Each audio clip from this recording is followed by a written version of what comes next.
Hello everyone, আজ আমি তোমাদের সাথে শেয়ার করব বাঁশের টুলস কীভাবে তৈরি করতে হয়। যারা মাটিতে কাজ করো বা মাটির কাজ করো তারা কম বেশি অনেকেই জানো যে দোকান থেকে যে টুলসগুলো কিনতে পাওয়া যায় সেগুলো দিয়ে সব কাজ করা সম্ভব হয় না। অনেক নিখুঁত কাজ থাকে, সেগুলো করার জন্য নিজেদেরকে টুলস তৈরি করে নিতে হয়। তো আজকে আমি সেটাই দেখাবো যে কীভাবে আমি টুলস তৈরি করছি। তো আমি কয়েকটা বাঁশের টুকরো নিয়ে নিয়েছি। অবশ্যই বাঁশটা পাকা বাঁশ হতে হবে। তো বাঁশটাকে আমি টুকরো টুকরো করে কেটে নিয়ে আমি সেগুলোকে একটা কাটারের সাহায্যে ছুলে নিচ্ছি।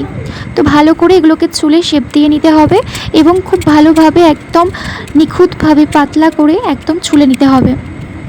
তো আমি এগুলোকে এভাবেই ছুলে নিচ্ছি। তবে অবশ্যই মনে রাখতে হবে যে আমরা যখন টুলস তৈরি করব অবশ্যই নিজেদের সুবিধে মতো আমরা টুলস তৈরি করে নেব এবং আমাদের পছন্দ মতো আমরা শেপ দিয়ে নেব।